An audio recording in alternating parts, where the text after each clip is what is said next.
السلام علیکم ناظرین، اردو کہانی لائف میں آپ کا خوش آمدید۔ بہترین کہانیاں ناولز دیکھنے کے لیے ہمارے چینل کو سبسکرائب کریں۔ عبرت۔ وجیہہ اٹھو، فجر ہونے والی ہے، پروفیسر مبین نے غمگین آواز میں کہا۔ اذان تو ہونے دیں، وجیہہ بیگم نے سستی سے کہا۔ اٹھو وجیہہ، میرا دل بیٹھا جا رہا ہے۔ وجیہہ جلدی سے اٹھتے ہوئے بولیں۔ اللہ خیر کرے، آپ ٹھیک تو ہیں نا؟ پروفیسر مبین نے اداس لہجے میں کہا۔ میں تو ٹھیک ہوں، اپنے بیٹے کو دیکھو جا کر، لگتا ہے پھر دورہ پڑا ہے اسے، ساری رات سے جاگ رہا ہے۔ وجیہہ تیزی سے اٹھی اور باہر جاتے جاتے رک گئی اور التجا کی۔ آپ معاف کر دیں اسے، اس کی تکلیف میں کچھ کمی تو ہوگی نا؟ وجیہہ کی آنکھوں سے آنسوں کی جھڑی بہنے لگی۔ پروفیسر مبین نے تڑپ کے کہا، معافی تو اسے اپنے اللہ سے مانگنی چاہیے، میں تو بس اس کے حق میں دعا ہی کر سکتا ہوں۔ میں بھی کیا کروں گی، اس کے کمرے میں جا کے اپنا دل ہی جلاؤں گی۔ وجیہہ بیگم نے روتے ہوئے کہا، کچھ سہارا ہو جائے گا اسے، تمہارے سمجھانے سے اسے سکون ملے گا۔ وجیہہ نے ہلکا سا دروازے کو دھکیلا تو دروازہ کھلتا چلا گیا۔ مصطفیٰ بٹ بنا کھڑکی کے سامنے کھڑا تھا۔ نومبر کی سرد رات، یک بستہ ہوا کھڑکی سے تیزی سے اندر آ رہی تھی۔ پردے ہوا کے زور سے اڑ رہے تھے۔ سردی کی لہر سی دوڑ گئی وجیہہ بیگم کے جسم میں۔ مصطفیٰ نے جسم پر گرم لباس کے بجائے سلیپنگ سوٹ پہنا ہوا تھا۔ دنیا و مافیا سے بے خبر کھڑکی سے باہر دیکھ رہا تھا۔ سرد موسم اور ٹھنڈی ہوا کے باوجود اس کے چہرے پہ پسینے کی بوندیں چمک رہی تھیں۔ وجیہہ بیگم نے مصطفیٰ کے کندھے پہ ہاتھ رکھا اور بڑے پیار سے بولی، کیا دیکھ رہے ہو بیٹا؟ مام، وہ سیڑھی دیکھ رہی ہیں نا؟ مصطفیٰ نے بالکل ساتھ والے گھر جہاں تایا متین رہتے تھے، دونوں گھروں کی سانجھی دیوار کے اس طرف دیوار کے ساتھ لگی سیڑھی کی طرف اشارہ کرتے ہوئے کہا، ہاں بیٹا، یہ سیڑھی تو بہت پرانی ہے، کیا ہوا اسے؟ مام، افق پہلے اپنی جوتی ہمارے لان میں پھینکتی تھی، پھر سیڑھی پہ تیزی سے چڑھ کے ہماری طرف ٹاپ کے آ جاتی تھی، بس میں وہ دیکھ رہا تھا۔ مام، آج وہ گھر بالکل سنسان پڑا ہے، اس گھر کی آوازیں گم ہو گئی ہیں۔ یہ کہہ کے مصطفیٰ نے دکھ اور کرب سے ماں کی طرف دیکھا، جیسے چیخ چیخ کے کہہ رہا ہو، مجھے وہ دن واپس چاہیے۔ کیوں اپنے دل کو جلاتے ہو مصطفیٰ؟ یہ کہہ کے وجیہہ نے مصطفیٰ کو گلے سے لگایا۔ لمبا چوڑا مصطفیٰ ماں کی گود میں سمٹ کے رہ گیا۔ اتنی مہربان گود میں اسے ایک معصوم بچے کی مانند سسکیاں لیتا رہا، جیسے اس کا کھلونا ٹوٹ گیا اور جڑنے کی امید بھی نہیں۔ بس کرو میرے بچے، صبر سے کام لو، اللہ سے مدد مانگو اور کوشش کرو اسے بھول جاؤ۔ کیسے مام؟ مجھے کوئی طریقہ بتائیں۔ اٹھو، وضو کر کے نماز پڑھو، اللہ سے معافی مانگو، وہ 70 ماؤں سے زیادہ معاف کرنے والا ہے، معاف کر دینے والا ہے، ضرور سنتا ہے اور صبر بھی عطا کرے گا۔ مصطفیٰ نے کہا، مام، آپ بھی میرے لیے دعا کریں، ہو سکے تو۔ وجیہہ نے مصطفیٰ کے ادھورے جملے کا مطلب سمجھتے ہوئے کہا، تمہارے بابا بھی ضرور دعا کریں گے اور کرتے بھی ہیں، اب وہ بہت کم بولتے ہیں۔ وجیہہ اپنے کمرے میں آ گئی۔ نماز فجر کے بعد گڑگڑا کے اللہ کے حضور اپنے بچے کے لیے سکون کی دعا کرنے لگی۔ روتی ہوئی ہچکی بند گئی۔ پلیز اس کے لیے دعا کریں، وہ بڑی اذیت میں ہے، پروفیسر مبین نے کہا۔ وجیہہ، تمہیں یاد ہے وہ دن جب نمرا سمرا نے اس پر چوری کا الزام لگایا تھا؟ مجھے آج بھی ایسے یاد ہے جیسے کل کی بات ہو۔ بابا، افق مصطفیٰ بھائی کے کمرے میں کچھ چوری کر رہی ہے، جلدی آئیں، اسے رنگے ہاتھوں پکڑتے ہیں۔ نمرا پروفیسر مبین کا ہاتھ پکڑ کے لے گئی۔ مبین احمد کمرے میں داخل ہوئے تو سامنے افق کو دیکھا۔ افق نے جلدی سے ہاتھ پیچھے کر لیے تو مبین احمد نے کہا، افق کیا ہے تمہارے ہاتھ میں؟ کچھ بھی نہیں چاچو۔ ہاتھ سامنے لاؤ۔ افق، میں کہہ رہا ہوں ہاتھ سامنے لاؤ۔ اس مرتبہ مبین احمد نے غصے سے کہا تو افق خوفزدہ ہو گئی۔ وہ ایک قدم پیچھے کو کھسکی اور پیچھے پڑے ٹیبل پر فوٹو فریم واپس رکھنے لگی تو فریم بجائے ٹیبل پر رکھنے کے زمین پہ گر گیا، جس میں مصطفیٰ کی تصویر لگی ہوئی تھی اور شیشہ ٹوٹ کے چکنا چور ہو چکا تھا۔ افق بجلی کی سی تیزی سے زمین پر بیٹھی اور ہاتھوں سے کانچ سمیٹنے لگی تو دونوں ہاتھ بری طرح سے زخمی ہو گئے اور خون بہنے لگا۔ وہ خون کی پرواہ کیے بنا فریم کو اٹھا کے پاگلوں کی طرح بولے جا رہی تھی۔ چاچو تصویر پر ڈسٹ تھی، میں نے صاف کرنے کے لیے فریم اٹھایا تھا۔ اب مبین احمد کو کون سمجھائے کہ افق کے معصوم سے دل میں مصطفیٰ کے لیے بے پناہ محبت تھی۔ کاش یہ بات نمرہ، سمرہ اور وجیہہ اور مصطفیٰ کو بھی سمجھ آ جائے۔ پروفیسر مبین تڑپ کے آگے بڑھے اور اس کے ہاتھوں میں سے کانچ کے ٹکڑے نکالے اور پھر بڑی معنی خیز نظروں سے نمرہ کو دیکھتے ہوئے کہا، بیٹا مجھے معاف کر دینا، میں سمجھا تم یہاں چوری کرنے آئی ہو۔ افق کے دونوں ہاتھ بری طرح سے زخمی ہو چکے تھے۔ پروفیسر صاحب نے دوائی لگا کے ہلکی سی پٹی باندھ دی اور ڈھیروں دعاؤں میں اسے واپس گھر جانے کا کہا۔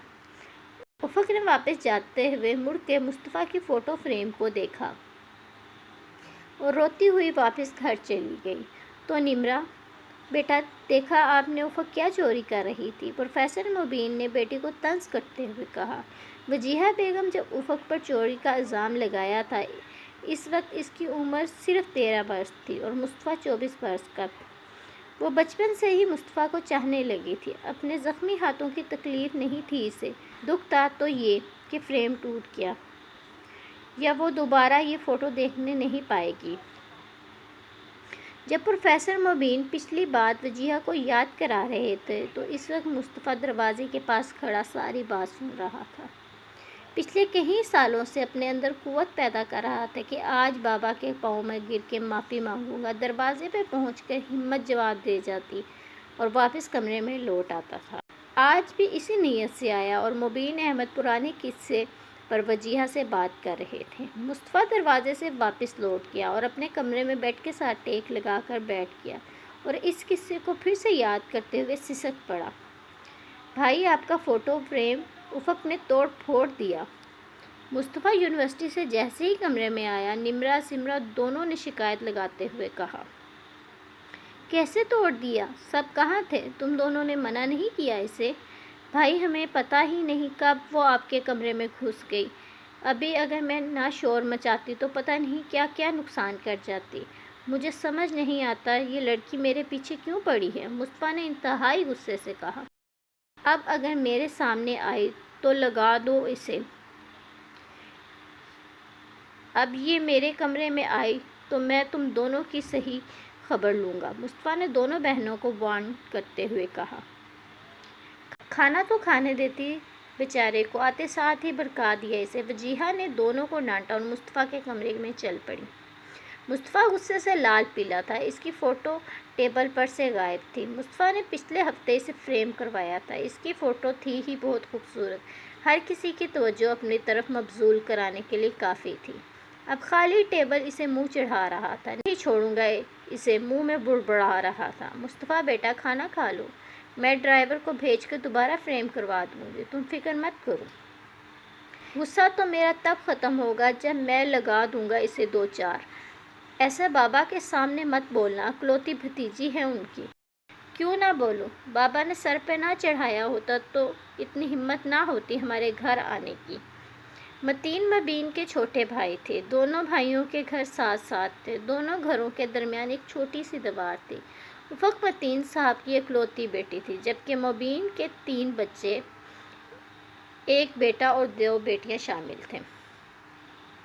افق کے گھر والی سائڈ پر دیوار کے ساتھ ایک چھوٹی سی سیڑھی تھی جس پر چڑھ کے افق مبین چاچو کے گھر ٹاپتی اور ان کے گیٹ سے بھاگتی، پھر اپنے گھر آ جاتی اور پھر سیڑھی سے ادھر ٹاپ جاتی۔ یہ معصوم سا کھیل تھا اس کا۔ نمرہ سمرہ کو بچپن سے ہی چڑ تھی اس سے۔ افق دونوں سے چھوٹی تھی، گورا رنگ، بڑی بڑی سبز آنکھوں والی افق قدرت کا حسین شہکار تھی۔ اس کی معصومیت نے حسن کو 4 چاند لگا دیے تھے۔ اسکول میں تمام اساتذہ کی خاص توجہ حاصل تھی اسے۔ جتنی حسین تھی اس سے بڑھ کے ذہین تھی۔ کلاس میں افق سے زیادہ آگے پڑھنے کی صلاحیت کسی کی نہ تھی۔ کھیلوں میں چیمپئن تھی۔ قدرت نے شاید اسے اتنی صلاحیت دے دی تھی کہ وہ اپنی آنے والی سنگین صورتحال کا مقابلہ کر سکے۔ متین اور مبین کی توجہ کا خصوصی مرکز تھی۔ افق ایک محبت اور عزت کرنے والی بچی تھی جس نے بچپن سے ہی یہ سبق سیکھا تھا۔ نمرہ سمرہ بہت اچھی ہیں، مصطفیٰ بھائی بہت اچھے ہیں، چاچو چاچی اچھے ہیں، خیال رکھتے ہیں، جبکہ لوگ اچھے نہیں ہوتے، وہ مارتے ہیں۔ نہ جانے کیوں افق کے دل میں یہ بات بیٹھ گئی اور لوگوں سے خوف کھانے لگی۔ وجیہہ بیگم کو سسرال والوں سے چڑ تھی۔ یہی وجہ تھی کہ وہ اپنے بچوں میں محبت کے جذبات پیدا نہیں کر سکی۔ متین کا بزنس بہت اچھا جا رہا تھا، جبکہ مبین احمد کی قسمت ان کا ساتھ نہیں دے رہی تھی۔ متین گھر کے لیے جو بھی سودا سلف لاتے، برابر حصہ مبین کو بھی بھیجتے۔ افق خوشی خوشی تمام سامان اپنی سیڑھی سے چڑھ کے چاچو کے گھر آتی اور کچن میں رکھ جاتی۔ مصطفیٰ کے دل میں افق کے لیے کوئی جذبہ نہیں تھا۔ ہوتا بھی کیسے، 11-12 سال چھوٹی بچی کو صرف آفت کی پڑیا کے طور پر جانتا تھا۔ مصطفیٰ کے پاؤں سے زمین اس وقت نکلی جب پہلی مرتبہ اپنی جاب کے لیے گھر سے جانے لگا تو افق اسکول کا بیگ لیے بھاگی آئی۔ کانپتی کانپتی افق نے کہا، مصطفیٰ بھائی، آج مجھے اسکول آپ چھوڑنے جائیں گے؟ یہ کہہ کے اس نے فوراً گاڑی کا دروازہ کھولا اور فرنٹ سیٹ پر بیٹھ گئی۔ میں کیوں جاؤں گا؟ مجھے خود دیر ہو رہی ہے۔ جانا تو پڑے گا مصطفیٰ بھائی، بابا تو صبح کہیں چلے گئے اور جاتے ہوئے کہہ کے گئے ہیں تم مصطفیٰ کے ساتھ اسکول چلی جانا۔ آپ کہیں تو اتر جاؤں گاڑی سے، موڈ میرا بھی خاص کوئی نہیں جانے کا۔ یہ کہہ کے افق گاڑی سے نیچے اتر آئی اور واپس جانے کے لیے پلٹی ہی تھی کہ مصطفیٰ نے اسے بازو سے پکڑا اور گاڑی میں دھکیل دیا۔ بیٹھو اور سیدھی طرح اسکول جاؤ۔ مصیبت، اب اسے بھی چھوڑو، پہلے اسکول۔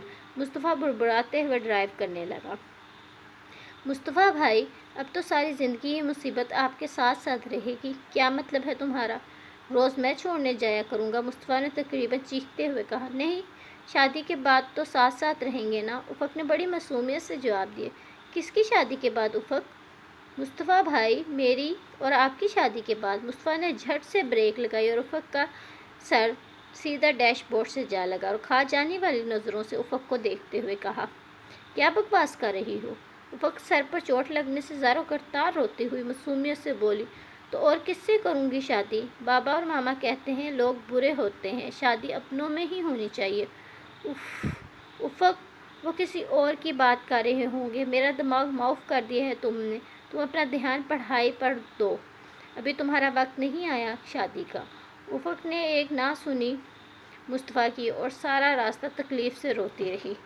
اسکول پہنچ کے افق گاڑی سے اترنے لگی تو مصطفیٰ جلدی سے اترا۔ افق کے سر پر پیار سے ہاتھ پھیرتے ہوئے بولا، مجھے دکھ ہے تمہاری چوٹ لگی، یہ لو 50 روپے، چیز کھا لینا۔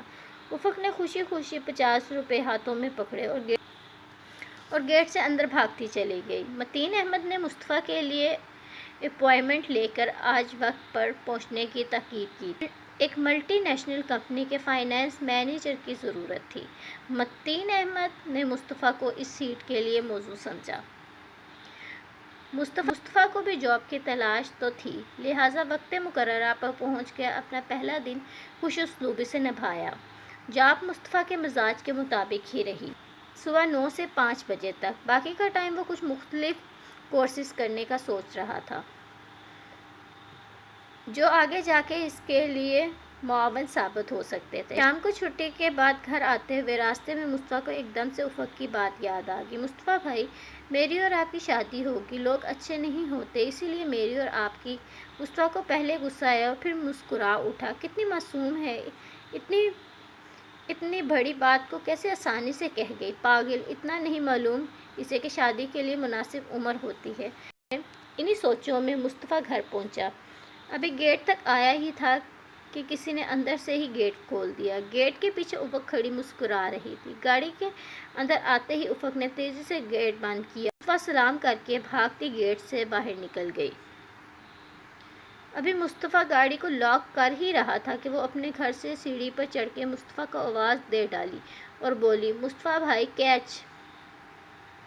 مصطفیٰ نے بے اختیار کیچ کے لیے ہاتھ بڑھایا اور ہوا میں اچھلتی ایک چاکلیٹ کیچ کرتے ہوئے کہا، کیا کروں اسے؟ کھا لیں، میں نے آپ کے لیے لی تھی۔ یہ کہہ کر افق سیڑھی سے نیچے اتر کر واپس چلی گئی اور مصطفیٰ کا غصے سے رنگ لال پیلا ہونے لگا اور چاکلیٹ جیب میں رکھتے ہوئے اندر چلا گیا۔ مصطفیٰ نے اندر جا کے سب کو سلام کیا اور چاکلیٹ ٹیبل پہ پھینکتے ہوئے فریش ہونے چلا گیا۔ نمرا نے جلدی سے آگے بڑھ کر چاکلیٹ اٹھائی اور مزے سے کھانے لگی۔ سمرا مصطفیٰ کے کمرے میں جا کر شور کرنے لگی، میرے لیے کیوں نہیں لائی چاکلیٹ؟ مجھے ابھی اسی وقت چاہیے۔ مصطفیٰ غصے سے بولا، گھر آتے ہی مصیبت پڑ گئی ہے مجھے، تو ایک چاکلیٹ لی کیوں تم نے؟ تمہیں نہیں پتا کہ یہ دونوں سر کھا جائیں گی تمہارا؟ وجیہہ بیگم نے کہا۔ میں نے کب لی ہے؟ وہ جھلی دے گی ہے مجھے منوس، مصطفیٰ نے غصے سے جواب دیا۔ مجھے کچھ کھانے کو ملے گا؟ ہاں میں لاتی ہوں، صبر رکھو۔ وجیہہ بیگم گرم گرم چائے کے ساتھ پکوڑے بنا کے لائیں اور جاب کا پوچھنے لگیں کہ کیسی رہی۔ پروفیسر مبین گھر آئے تو مصطفیٰ ٹی وی پر پروگرام دیکھ رہا تھا۔ اس نے جاب کا متعلق خوشی کا اظہار کیا اور مزید کورسز کا مشورہ لینے لگا۔ مبین احمد نے مصطفیٰ کی سوچ کو سراہا اور آگے بڑھنے کی دعا دیتے ہوئے اپنے کمرے میں چلے گئے۔ نمرا اور سمرا کا ٹی وی لاؤنج میں شور حد سے زیادہ بڑھا تو مصطفیٰ نے دونوں کو بری طرح سے جھڑک دیا۔ دونوں میں نہ ختم ہونے والی جنگ جاری تھی اور رہی کسر افق نے پوری کر دی۔ یہ کہہ کے مصطفیٰ بھائی بابا آپ کو بلا رہے ہیں۔ مصطفیٰ نے غصے سے افق کو دیکھا اور بولا، کوئی مسالہ تو نہیں لگا آئی تایا ابو کو؟ جی ہاں، میں نے بتا دیا ہے کہ آپ نے میرا سر ڈیش بورڈ سے مارا اور اب اس سلسلے میں بلاوا آ گیا۔ ذرا تشریف لائیں۔ افق مصنوعی غصہ دکھا کر اور بلانے کا پیغام دے کے بھاگ گئی۔ مصطفیٰ کو کچھ جھجک سی محسوس ہوئی اور تایا ابو کے گھر چلا گیا۔ السلام علیکم، مصطفیٰ نے کہا۔ وعلیکم السلام، آؤ یہاں میرے پاس بیٹھو۔ متین صاحب نے بڑے پیار سے مصطفیٰ کو اپنے پاس بٹھایا اور بولے، ہاں بھائی صاحبزادے، کیسا رہا پہلا دن؟ زبردست تایا ابو، بس آفس تھوڑی دور ہے پر جاب مزے کی ہے۔ گڈ، مزے کی کیسی نہ ہو، کتنے عرصے سے میں اس کوشش میں تھا۔ اور رہی بات آفس کی تو برخوردار، اب جاب گھر تو آنے سے رہی، لہٰذا جانا تو پڑے گا۔ وقت پہ نکل جایا کرو، گاڑی ہے پاس تو کوئی مسئلہ ہی نہیں۔ صحیح تایا ابو، میں انکار تو نہیں کر رہا، مصطفیٰ نے ادب سے جواب دیا تو متین نے کہا، جیتے رہو، جاؤ اور آرام کرو۔ جیتے رہو اپنے خرچے پہ، افق نے بھی چٹکلا چھوڑا۔ پھر کل اسکول جاتے ہوئے ملتے ہیں، افق نے مصطفیٰ کی دکھتی رگ پہ ہاتھ رکھتے ہوئے کہا اور متین احمد مسکرا اٹھے۔ مصطفیٰ جاتے جاتے رک گیا اور بولا، تایا ابو، اسے میں کل نہیں ڈراپ کروں گا، یہ اتنا بولتی ہے اور وہ بھی بے تکا۔ چلیں اب تکے سے بول دیا کروں گی۔ افق بیٹا صحیح کہہ رہا ہے، بہت زبان چلتی ہے تمہاری، بیگم متین نے ڈانٹتے ہوئے کہا۔ مصطفیٰ کھا جانے والی نظروں سے افق کو گھورتا ہوا وہاں سے چلا گیا۔ افق نمرا سمرا تینوں سے کوسوں دور بھاگتا تھا۔ یا اللہ، یہ اتنا بولتی کیوں ہے؟ افق متین صاحب کی اکلوتی اور بے حد لاڈلی تھی، مگر متین نے اس کی تربیت میں کوئی کمی نہیں چھوڑی تھی۔ چھوٹی سی عمر میں تمام کاموں میں ماہر کر دیا تھا، حالانکہ گھر میں مختلف کاموں کے لیے ملازم بھی رکھے ہوئے تھے۔ قرآن پاک کو ترجمے سے پڑھنا، حدیث مبارکہ کو یاد کروانا بیگم متین کی اہم ذمہ داری تھی۔ اسکول کا کام، لکھنا اور یاد کرانا، اللہ جانے افق اتنا کام تم منٹوں میں کیسے کر لیتی ہو؟ بیگم متین حیرانگی سے پوچھتی تو افق جھٹ سے جواب دیتی، ماما سن لے بے شک۔ اور جب بیگم متین سننے بیٹھتی تو وہ فر سنا دیتی۔ افق کو ہمہ وقت جلدی رہتی، بس پڑھائی ختم ہوا اور کھیلنے جاؤں۔ افق اپنے صحن سے اور دوسری طرف نمرا یا سمرا اپنے صحن سے بیڈمنٹن کھیلتی۔ بیچ کی دیوار خاصی اونچی ہونے کی وجہ سے دونوں ایک دوسرے کو نہیں دیکھ سکتی۔ گاہے بگاہے افق سیڑھیوں پر چڑھ کے ایک دو چٹکلے چھوڑتی اور پھر سے کھیلنے لگتی۔ شام کے ٹائم دونوں گھروں کے صحن میں خاصا شور مچا رہتا۔ صحن کے عین اوپر مصطفیٰ کا کمرہ تھا۔ جب کبھی موڈ اچھا ہوتا تو وہ کمرے کی کھڑکی سے دونوں پارٹیوں کو کھیلتے ہوئے دیکھتا رہتا، ساتھ ساتھ افق اور نمرا اور سمرا کو ٹپس بھی دیتا رہتا۔ مصطفیٰ اکثر یہی دیکھتا کہ افق کا کھیل نمرا سمرا سے دونوں سے کافی اچھا ہوتا اور بعض اوقات ایسا بھی ہوتا کہ افق کو پتہ ہی نہیں چلتا اور دوسری طرف نمرا سمرا کے بجائے مصطفیٰ کھیل رہا ہوتا۔ تب افق کی خوب دوڑیں لگتی، وہ بیچاری اس بات کو سمجھ ہی نہ پاتی کہ آج اس کے ساتھ کون کھیل رہا ہے، اور تینوں اس بیچاری پر خوب ہنستے۔ 6 ماہ فارغ رہ کے مصطفیٰ کافی چڑچڑا سا ہو گیا۔ اب اتنے انتظار کے بعد مطلب کی جاب ملی تو مزاج بہتر ہونے لگا۔ پروفیسر مبین کی تنخواہ اتنی نہیں تھی کہ گزر بسر صحیح طریقے سے ہو سکے۔ متین احمد نے کافی حد تک ان کا ہاتھ بٹایا ہوا تھا۔ اب مصطفیٰ کی ٹینشن کسی حد تک کم ہو رہی تھی۔ اچھی جاب کے علاوہ شام کا وقت بھی میسر ہونے لگا تھا۔ اب مصطفیٰ کی روٹین بننے لگی، شام 5 بجے تک گھر واپس آ جاتا، پھر فریش ہونے کے بعد 7 سے 8 بجے تک جم جانا۔ جم چونکہ گھر کے برابر میں تھا، لہٰذا آنے جانے میں اتنا ٹائم صرف نہیں ہوتا تھا۔ گاہے بگاہے افق کتابیں اٹھائے سر پر سوار ہو جاتی۔ ویکنڈ تھا، افق نے شور مچا دیا، مجھے ٹیسٹ کی تیاری کرنی ہے، میتھ بھی مجھے آتا نہیں، لہٰذا کتابیں اٹھائے مصطفیٰ کے کمرے میں دھمکی، مصطفیٰ بھائی مجھے میتھ کی ایکسرسائز کروا دیں، کل ٹیسٹ ہے میرا۔ مصطفیٰ نے ناک بھوں چڑھائی اور پڑھانے بیٹھ گیا۔ مصطفیٰ پورا سوال پیپر پر حل کر رہا تھا اور ساتھ ساتھ افق کو سمجھانے کے لیے سر اٹھایا تو افق کمرے میں رکھے بیٹھ کے سائڈ ٹیبل کے پاس کھڑی پائی بڑے انہماک سے مصطفیٰ کی تصویر دیکھ رہی تھی۔ افق، مصطفیٰ نے غصے سے آواز دی تو وہ چونک گئی۔ وہاں کیا کر رہی ہو؟ یہاں مرو، افق نے مصطفیٰ کی بات کو اگنور کرتے ہوئے کہا۔ مصطفیٰ بھائی یہ تصویر کب بنوائی آپ نے؟ مصطفیٰ کا پارا مزید ہائی ہونے لگا۔ افق قسم سے میں لگا دوں گا تمہیں، کتابیں اٹھاؤ اور نکل جاؤ میرے کمرے سے۔ اچھا میں جاتی ہوں، پر ایک شرط پر۔ مصطفیٰ بھائی ایک دن کے لیے میں آپ کی تصویر لے جاؤں پلیز؟ کیوں، کس خوشی میں؟ مصطفیٰ نے آنکھیں حیرانی سے پوچھا۔ وہ اصل میں نے اپنی سہیلیوں کو دکھانی ہے۔ افق تم یہاں میرے پاس پڑھنے آئی تھی یا تصویر لینے؟ آئی تو پڑھنے تھی، یہ تصویر دیکھ کے دل چاہا میں لے جاؤں، پلیز مصطفیٰ بھائی دے دیں نا۔